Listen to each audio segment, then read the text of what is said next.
Greetings, my name is Stan Prager from the Regarp Book Blog, www.regarp.com, and the Regarp Book Blog Pod, www.regarpbookblogpod.com.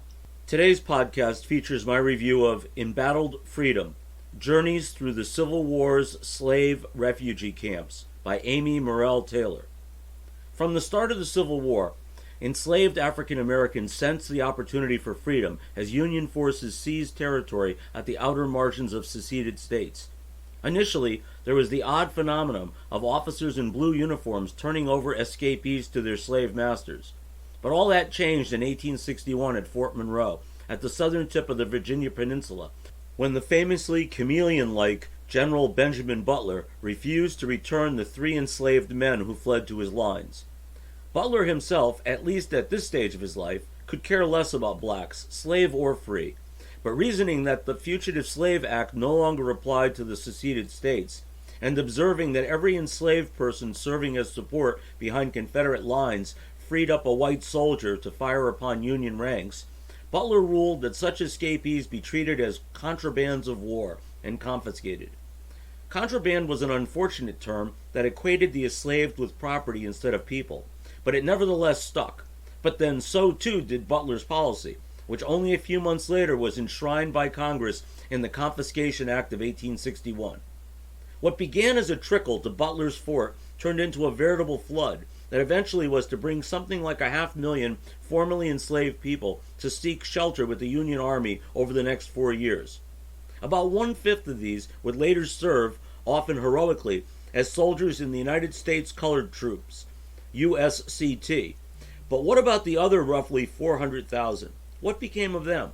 If their fate never occurred to you before, it is because the story of this huge, largely anonymous population has remained conspicuous in its absence in much of the vast historiography of the Civil War, at least until Amy Murrell Taylor's brilliant, groundbreaking recent book, Embattled Freedom, Journeys Through the Civil War's Slave Refugee Camps. Fleeing to Union lines was only possible if the Army was in your vicinity, which put this option out of reach to much of the South's enslaved population. That approximately 1/7 of the Confederacy's enslaved population of 3.5 million fled to the surmised safety of Union lines when this limited opportunity knocked gives lie to the notion that the peculiar institution was benign and that the majority of the enslaved were satisfied with their lot. A sadly resurgent fiction promoted by lost cause apologists that has again found an unfortunate home within contemporary political discourse. These 500,000 men, women, and children, and yes, Taylor learned there were indeed significant numbers of children, were of course not contrabands, but refugees, as that term was understood both then and now.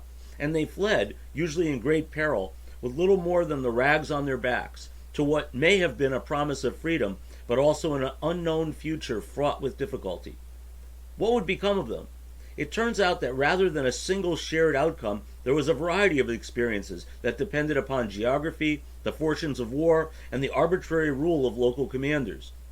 Neither the Union Army nor the civilian North was prepared for the phenomenon of hundreds of thousands of black refugees, and the result was often not favorable to those who were the most vulnerable. At the dawn of the war, abolitionists still comprised only a tiny minority in the United States. Most of the North remained deeply racist, and those championing free soil generally had little concern for the welfare of African Americans on either side of the Mason-Dixon line. This reality informed policy, which even when well-intentioned tended to be patronizing, and was in fact frequently ignored. Embattled Freedom describes how orders were issued mandating both payments and provisions for refugees, who, if physically capable, were expected to provide the kind of support to the Army as paid laborers they might otherwise have given to the Confederate effort as slaves. But in practice, they were rarely paid, their wages euphemistically diverted to the general welfare, or simply stolen by dishonest opportunists. And military necessity trumped all. There was a war on. Blood was being shed, and the existential future of the nation was at stake. Refugees would ever remain a lower priority, at the mercy of the corrupt or the indifferent. Rarely consulted, decisions were made for them that often proved less than ideal. The author treats us to a number of examples of this, but perhaps the most ironic is the campaign by well-meaning missionaries to equip refugee shelters with windows, when their occupants assiduously eschewed these for the sake of privacy and security.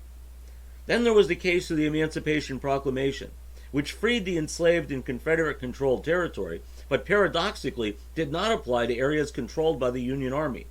Only a rather obscure directive that would cashier any soldier returning a person to slavery served as an unlikely safety net for refugees.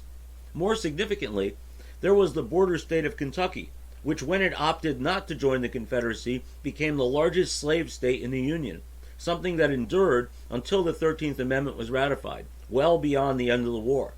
Refugee camps in Kentucky were ringed by slave owners. Wandering outside of a camp could result in capture and enslavement that could be nearly impossible to dispute by a black person in a state where slavery was both legal and widespread. Refugees ever lived at risk elsewhere in what can only be described as uncertain sanctuaries. Camps evolved into freedmen's villages, replete with churches, schools, stores, and tidy public squares that sprang up on the edges of Confederate territory occupied by Union troops. But long-term security was tenuous, dependent entirely on these garrisons.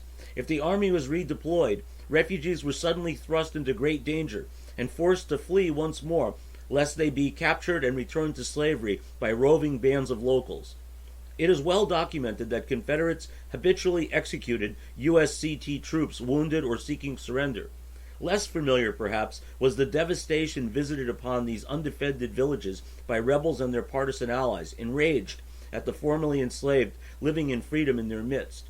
Hunger often accompanied the refugee, even in the best of circumstances. A camp or village razed and burned could portend starvation. The end of the war and abolition seemed to suggest a new beginning, but optimism was short-lived. Lincoln's untimely death sent Andrew Johnson to the White House. The new president was deeply hostile to African Americans, and ensuing years saw pardons issued to former CSA political and military elites, property returned to once dislodged slave masters, and refugees terrorized and murdered, ultimately driven off the lands that once hosted thriving freedmen's villages. Where can you see a freedmen's village today?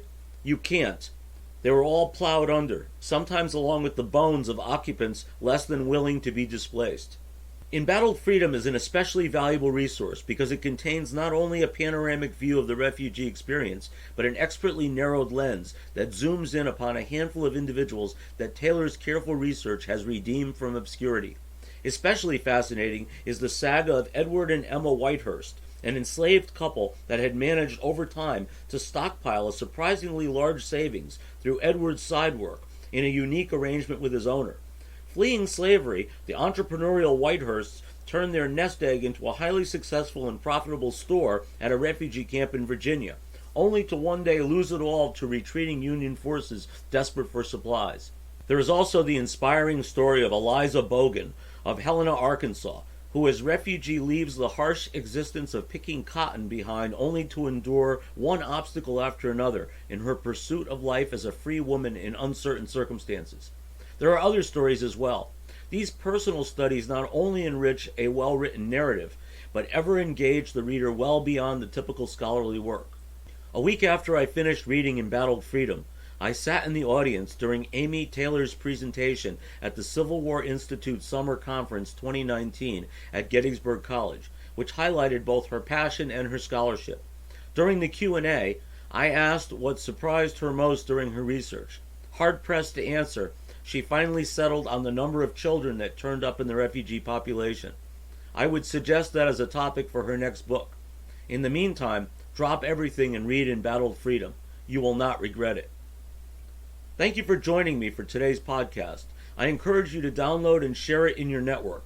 Many more reviews on an eclectic array of fiction and nonfiction books are available at www.regarp.com and www.regarpbookblogpod.com. Have a great day.